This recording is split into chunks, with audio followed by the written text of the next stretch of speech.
Hello, my name is Shanley, and I am joined here with Ben, and we will be going over our paper, The Online Authenticity Paradox, What Being Authentic on Social Media Means, and the Barriers to Achieving It. So to get started, I want you to think about what authenticity means to you. So when we look at the Oxford Dictionary, authenticity is defined as the quality of being genuine or true. But again, what does it mean to be genuine or true, and how does it translate in the online world? So in this study, we want to understand what people view as online authenticity and how it translates online in the context of major life transitions. So we focus on 3 research questions. The first one addresses how people who have recently experienced a life transition view online authenticity. The second question goes over if these people consider online authenticity to be achievable. And then our third question addresses how people's conception of online authenticity relates to their self-disclosure and self-presentation on social media during life transitions. To answer our research questions, we conducted 28 semi-structured interviews, and we had an inclusion criteria for participants to conduct interviews.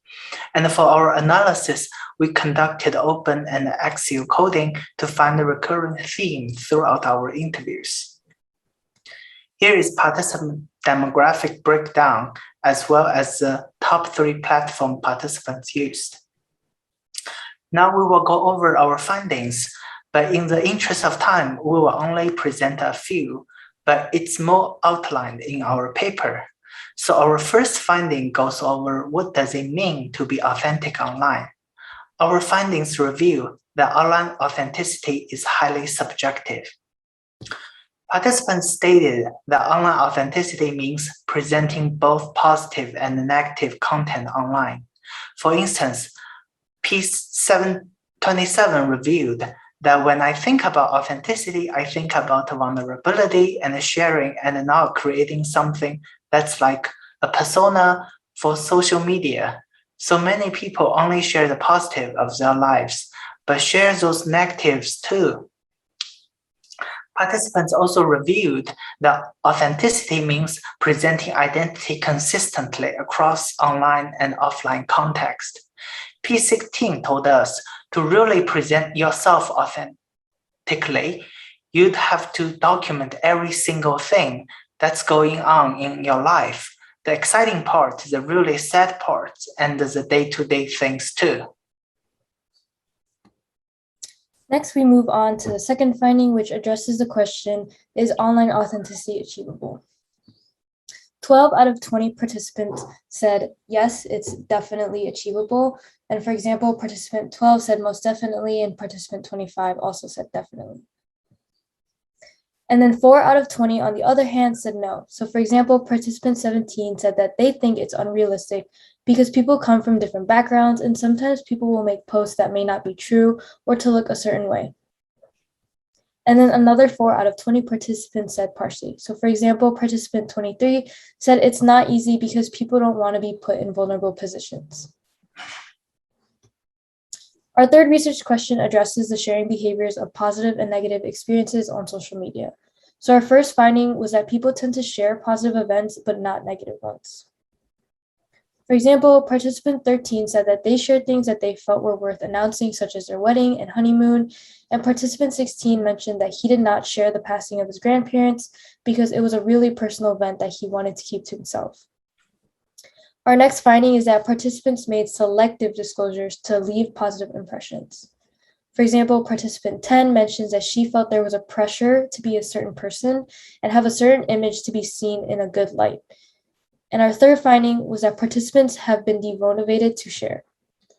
For example, we see here that participant 11 asked for support online in a personal way before, but got superficial things like, hey, we should talk, but they actually never received that support that they were looking for. And they feel that when people post on social media, it tends to just be superficial. But is this consistent with people's perceptions of online authenticity? It's complicated, but generally it is not consistent, and this is because of the online authenticity paradox. Many consider authenticity to be an important construct to uphold in their personal lives and also online. And if we think back to one of our findings, more than half of participants felt that online authenticity was actually achievable.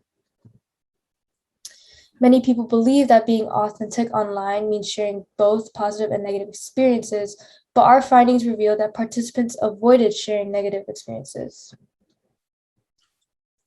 And although individuals do not always recognize it, online authenticity is often unachievable for many, but particularly in regards to difficult or stigmatized events. The online authenticity paradox is important to consider in designing online spaces and considering how online communities may be constructed and managed going forward. Platforms could better enable users to easily find people facing similar situations, both within and outside of their typical online networks. Anonymous or pseudonymous posting would enable users to disclose negative experiences and receive social support in response without being identified, which could potentially educate a wider audience and reduce perceived stigma while protecting users' privacy, particularly on social media sites where identified accounts are currently expected. Some social media sites, such as Instagram, allow users to have multiple accounts on one platform and easily switch between them, giving users more control over self-presentation and reducing the need to switch among multiple social media platforms. Other social media sites could also integrate such capabilities with special attention to enable seamless transition between different accounts.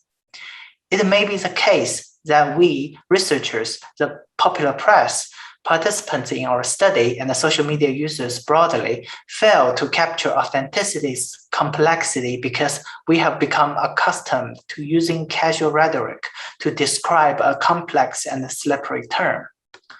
Based on our results, research tools could be better constructed with a greater understanding of how people perceive online authenticity and people's complex online sharing behaviors. For example, rather than asking about authenticity directly, researchers could ask more specifically about particular audiences or sharing behaviors in different social contexts. Given that online authenticity is broadly unachievable, though more achievable for people with higher well-being and fewer negative experiences, it's worth considering whether it should be used as a research construct. Research instruments that attempt to measure online authenticity must account for its subjective and unachievable nature. Creating such tools could be challenging and perhaps of limited use given sharing behavior's complexity. Instead, it may be time to retire online authenticity. Thanks for listening to our presentation. Please feel free to reach out to us if you have any questions.